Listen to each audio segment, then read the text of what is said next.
Nem tanto ao mar, nem tanto à terra.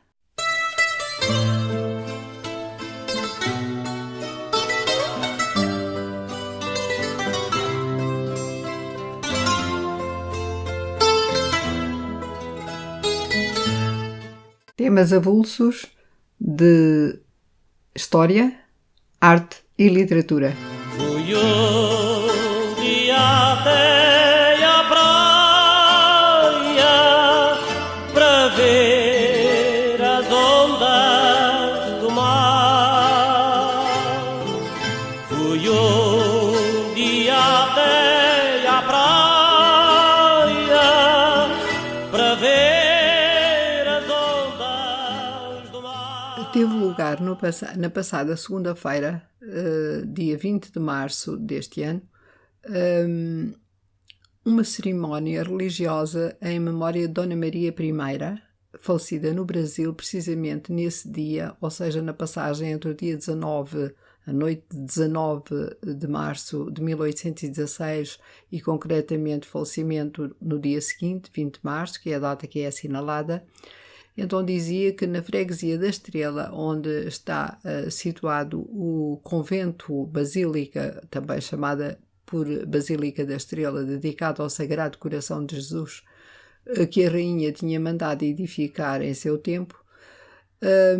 eu fui levada então a cabo uma cerimónia religiosa em memória desse momento e dessa efeméride que ocorreu em 20 de março de 1816. O anúncio é muito interessante, foi publicado e agora começa a surgir alguma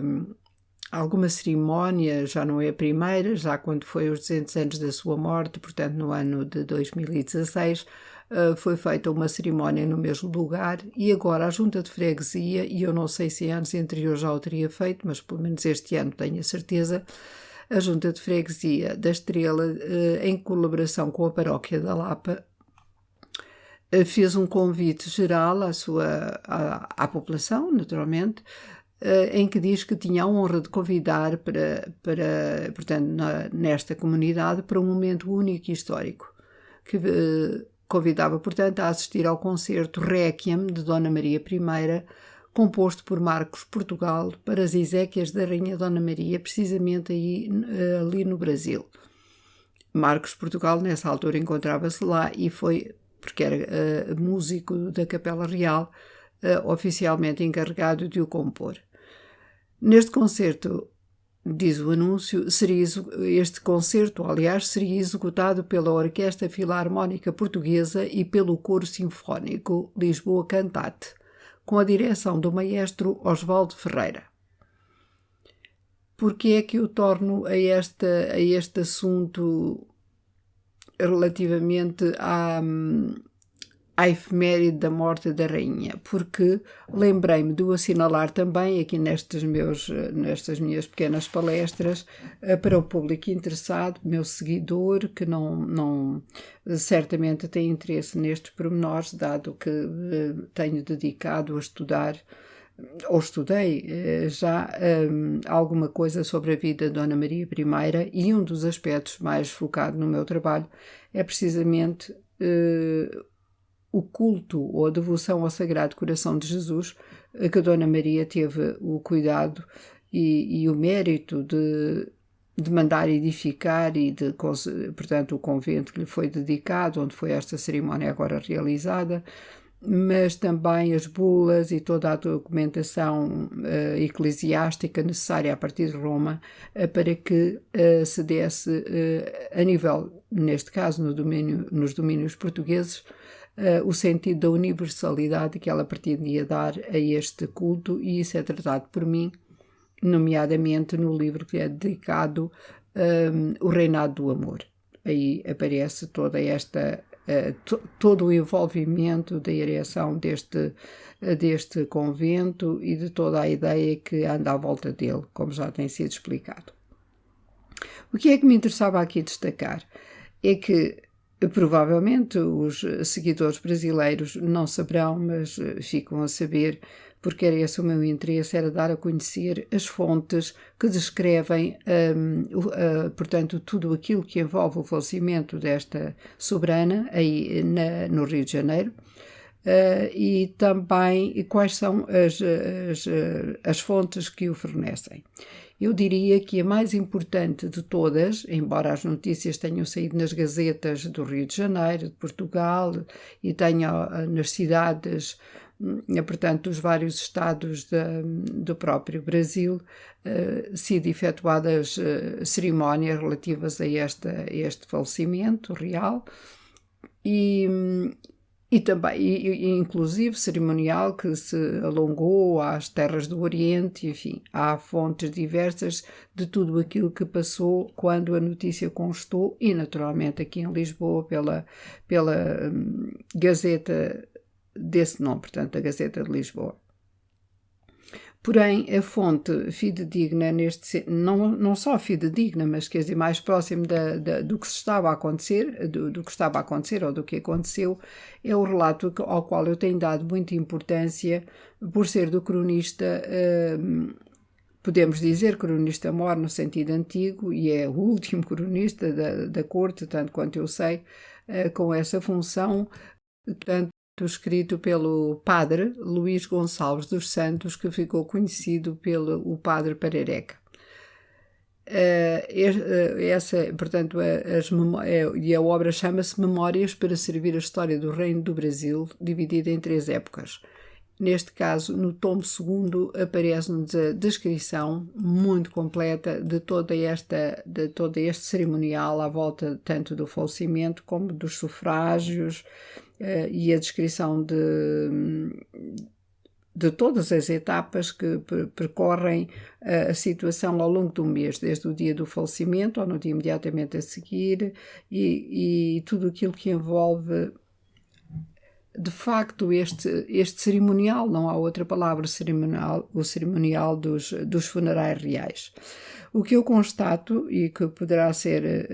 verificado, portanto, a quem tiver interesse em consultar a obra, ela está disponível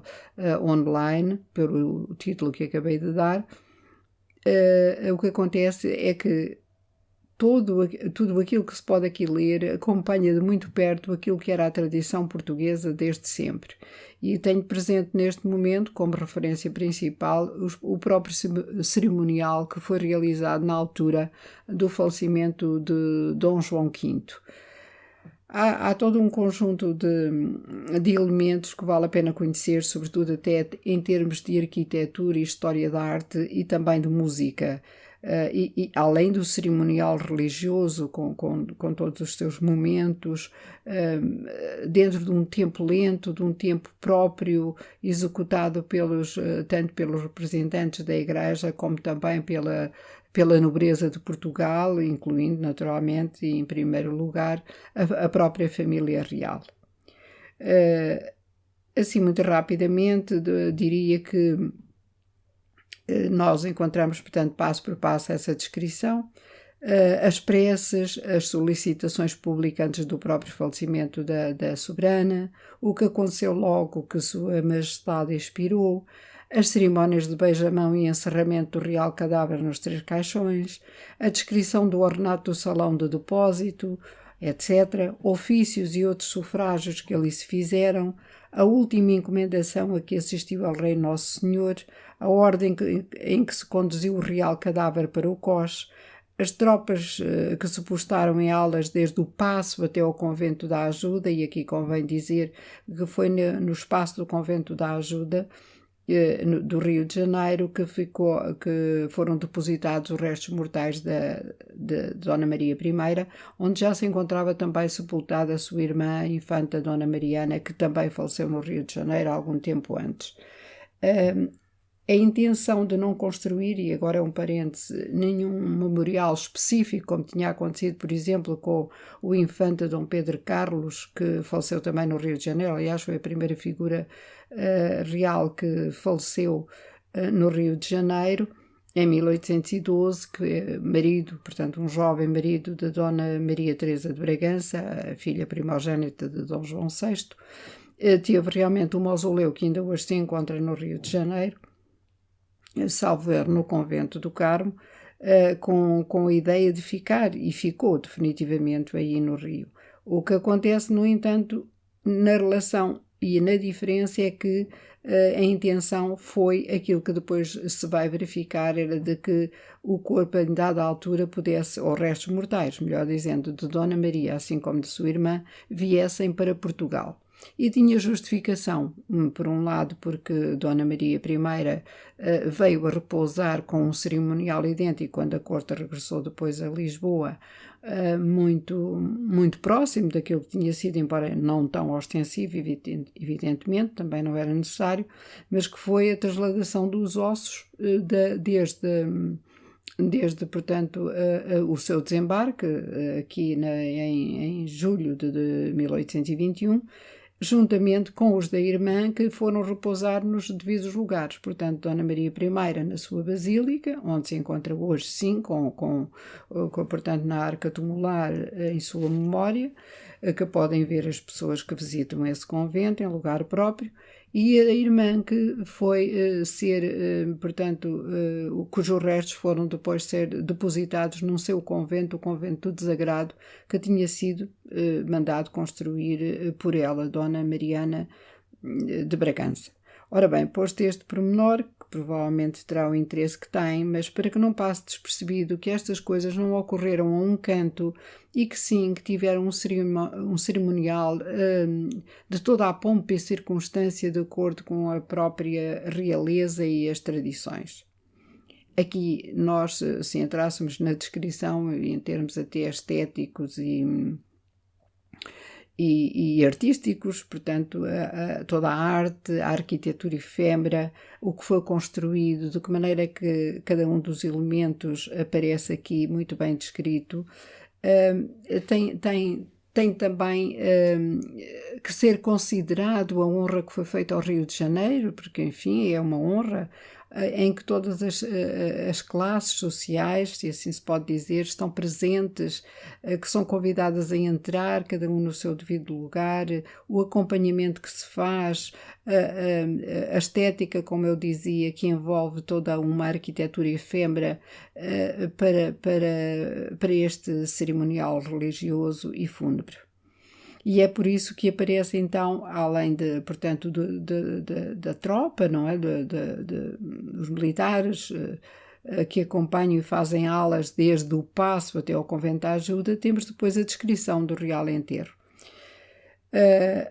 O que se fez na igreja, até ser colocado o real caixão no coro das religiosas que estavam, portanto, a quem estava entregue o Convento da Ajuda, da ordem religiosa a que pertenciam, e a quebra dos escudos. A quebra dos escudos, tal como se fazia sempre após a morte do rei, é o famoso rei morto, rei posto, que vai depois dar origem à aclamação de Dom João VI no lugar e como sucessor de sua mãe na devida altura. A maneira como se comportam as figuras reais, e neste caso o próprio príncipe regente, não é? Que depois é o rei Nosso Senhor, como diz aqui Dom João,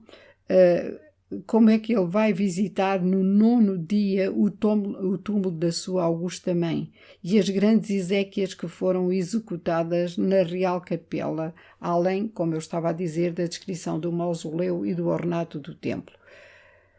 Ficaria então por aqui dizendo que não só eu retomo este assunto ao qual dei alguma atenção, a atenção necessária num dos meus livros,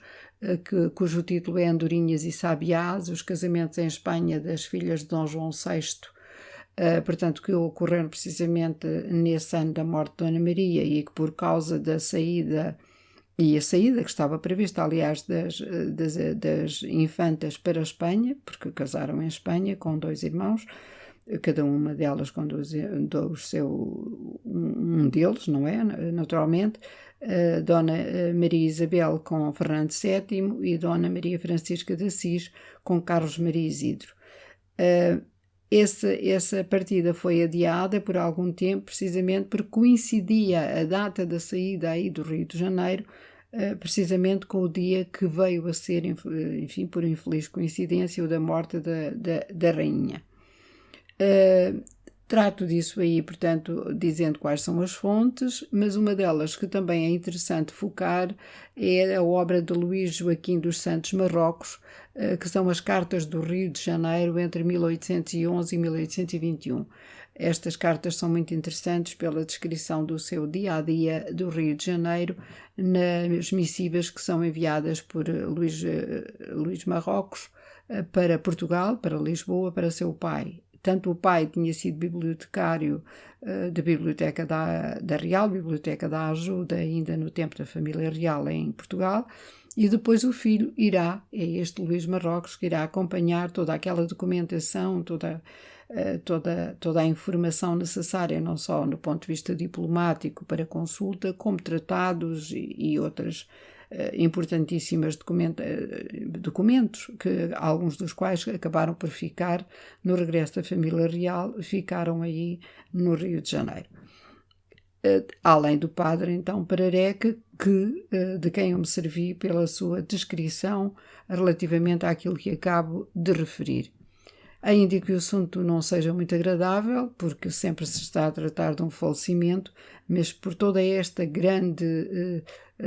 ostentação real, a última, e neste caso da soberana, que foi também do Rio, do Brasil e de Portugal, Dona Maria I, que foi mesmo soberana de título e de jure do Reino Unido, Portugal e Brasil, de Portugal, Algarves e Brasil, ou Portugal, Brasil e Algarves, melhor dizendo, foi ela, porque ainda foi elevado o Brasil à condição de reino no ano de 1815, como é sabido, sendo ela ainda viva. E, portanto, muitas vezes pensamos que foi Dom João VI só, mas não só num sentido único, rei desses domínios em conjunto, desses reinos, mas sim o título primeiro foi atribuído por natural, portanto, correlação com o facto, por ser um ano antes da sua morte, portanto, ela ainda era viva e, portanto, é ela a primeira soberana destes reinos unidos, sendo que o título depois passou para Dom João VI. Ficaria então por aqui. Este cerimonial merece a pena, no meu entender, ser entendido dentro deste grande contexto histórico e final, de encerramento de uma realidade que termina em 1822 e é reconhecido oficialmente a partir de 1825, da separação do Brasil, mas convinha realmente recordar a grandeza deste momento.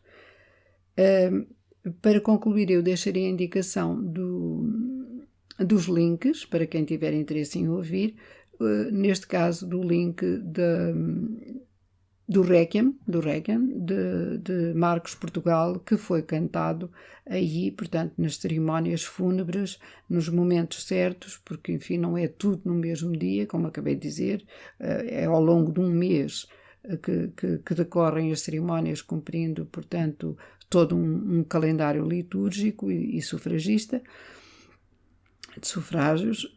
portanto, e que deixo e que espero que aqueles que, mesmo que não tenham um grande interesse ou um grande gosto por este tipo ou por este género musical, vale a pena apreciar, porque foi não só escrito no Rio de Janeiro, como foi cantado no Rio de Janeiro. Diria, no entanto, em aula de conclusão, que há um outro Requiem, que por acaso até é meu preferido em relação a este Marcos Portugal, que é composto por um compositor brasileiro que também tem saído das sombras e que pela sua beleza o aproxima, pela sua naturalidade, mais daquilo que é a tradição pré-romântica, na medida em que Marcos Portugal, sendo já mais jovem e tendo uma outra escola e um outro entendimento da música, não é? E da composição, sem fugir à temática, acaba por já estar eivado de algum classicismo do século XIX, enquanto o de José Luís Maurício Garcia é realmente mais próximo daquilo que seria talvez a tradição religiosa e sacra deste género musical. Convém então referir que ele é natural do Rio de Janeiro e que aprendeu ainda em seu tempo toda a composição musical, de que se revelou realmente um belo compositor, e por essa razão foi elevado a primeiro capelão, a primeiro mestre da Capela Real, quando Dom João VI chegou ao Brasil, o futuro Dom João VI, naturalmente, a corte chegou ao Brasil e o fez reconhecendo o grande mérito enquanto compositor. Também, então, para comparação, fica o link relativamente a este compositor do seu Requiem, ambos, quer um quer outro, em honra da soberana Dona Maria I. E hoje ficamos por aqui. Era uma noite formosa, toda cheia de luar. Era uma noite formosa. Um blog de Alice Lázaro. Toda cheia de